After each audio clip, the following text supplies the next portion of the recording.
Hello and welcome back to the podcast. Today we're going to be talking about how to test audiences. Now, this is something that I still want to do. There is a lot of people out there saying that audiences are dead, testing audiences, it's all about broad.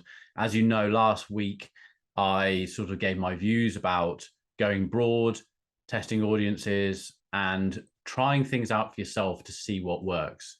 Now, I have plenty of people that I work with who can really get lucky on their audiences. They pick their logical audience. I've got someone who listens to this podcast who also works with me, who sells candle making equipment, and his audience is candles, and it's working amazingly well, and he's getting a 7 times return on investment for his ad spend. So we've not even got to the point of testing audiences because he's doing so well with what he's got. So his question to me was, should I hear about those testing audiences? Should I do so? And it's like, well, at the moment, you don't need to. Let's just carry on and let's build that whole funnel with the back end and getting it all right. But on this podcast, I want to discuss how you do it really. So let's imagine you can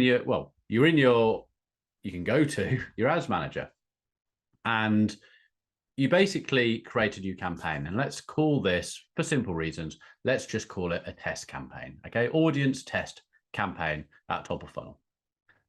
So the first thing you're going to see on the campaign page once you've pressed that create button is you're going to click your sales campaign, because we basically want to bring in good traffic. And I say traffic, but don't press the traffic objective. Click the sales objective, okay? We want good stuff to come. If you're doing lead gen, you're doing on-form lead gen, then click the lead campaign and choose your instant forms. Either way, we want to get the right people in, but we also want to choose the right objective. Back in the day, you could choose traffic. People would choose traffic for their objectives and then choose their winning audience and then make that a sales objective or to do better. But I think even if you're testing, test with how you want to carry on, because if you've got a winning ad, you just want to keep it going. Turn the other ads off and keep going. So you've got your objective and you're going to push that through now to the ad set page. Now, the ad set page is where you choose your audience. I'm not going to go through every little bit there because we're focusing audiences on this podcast.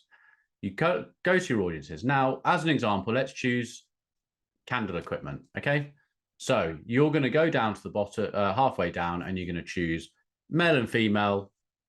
We're going to keep it simple because this stuff's self-explanatory. It's not about what's in that area. It's about how we duplicate this to make a test. So actually, we're going to rewind. On the campaign page, you're thinking, no, I've got to go back to campaign page.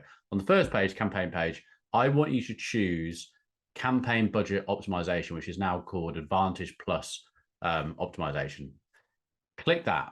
That means that you're going to give Facebook the budget on the campaign page opposed to the ad set page, okay? If I was to tell you to start spending on the ad set page, it's going to get a little bit more complicated. I want to keep these things simple for you. So choose the campaign budget optimization button, and it's going to come up now with how much you should spend. Now, I would suggest you spend £10 per day per audience. So if you're wanting to test 10 audiences, it's going to cost you 100 quid a day. When you test 5, it's going to cost you 50 quid a day. So go for 50, okay? So put £50 in there and now click next. Now you've come into the ad set page. This is where we create the audience, as we just said. Scroll halfway down and you are going to see your audience setup. Geography, keep it to UK. Male and female. Age, keep it to full. Now, in the audience interest base area, this is where you can choose all your interests, your demographics, etc. So this is where you want to choose this area. Now, I would keep this pretty basic myself. You could do a little bit of layering, which what I mean is giving more interests. They like something and they must like something else. Okay, so we're going to go with candle making. Now here, I want you to choose candles. Okay, that's your first interest. Done. Now press next. And you'll go through, obviously finish off that page, but you've chosen candles next, and now you're going to create your ad. So you're going to put on there, hey, we're advertising, we are the best candle equipment firm in the country, buy from us, shop now, and publish. I know I've kept that really simple, and you've got to do more than that and put some good copy in it and some good pictures, but for the exercise we're doing, which is audiences, that's what we do. So you've created your one ad, okay? You've got a campaign, got an ad set with an audience, and you've got your ad, and it's now published. Now, what you need to do is go back into the ad set page and duplicate that candle ad. And I want you just to just to be sure that your naming convention, which is what you call that ad set page, says candle. It says the candle for the audience, okay? Duplicate it. Now you'll duplicate it and it will say candle dash copy. And that's because you've duplicated it and it's a copy. Scroll back down to where your audiences are and you'll see candle in there. Take candle out and or keep candle in, whatever. But now I want you to press the suggestions little click link underneath candle. Now it's going to come with anything related to candles. Choose the next one down, okay, or choose any of them that you like. Click that and get rid of candle. So now you've got your new audience, which might be candlesticks, okay? Now name your convention at the top, candlesticks. Go through to the end and press publish. You've now completed 2 audiences of your 5, candlesticks and candles. Now, either one of them, duplicate again and go further down and you've either duplicated candles matter, which one you've duplicated, press suggestions, choose something else.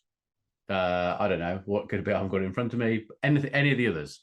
Again, delete the one that you had previously, take that name of the interest, put it into your naming convention, and you've now got your 3rd audience. Go to publish.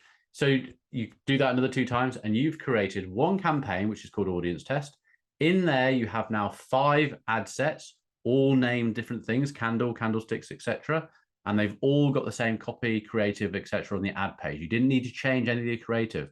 You've now got a campaign in Facebook, which is going to test audiences. Now, it's going to spend £50 a day. It's going to split that where it thinks the engagement is right. Now, candlesticks might be your winning audience. And how you're going to do this is by, when you're on the campaign page, you're going to click onto ad sets. Now you're going to go to your columns and you're going to click performance and clicks. Now this will show you your click-through rate, your cost per click, and the amount of sales you may have had. So it's going to tell you everything you've had. Now on here, it's going to be pretty obvious. If you've got 4 of the audiences have got 1% click-through rate and the other one has got 2.5% click-through rate, and you've got some add to carts and it's looking really good, you've now got a winning audience. You don't have to turn off the whole campaign. Just click off those other 4 ad sets and leave your winning one, which may be candlesticks. And now you've got a winning campaign to go on with. You can keep it the way it is. You can delete those other ones if you want to. You might want it there for history. If you've got another one that's performing well, do another campaign and go to another audience. Now you've got 2 audiences trying to drive you sales. Nice and simple. Hope that helps, and I'll see you in the next one. Bye-bye.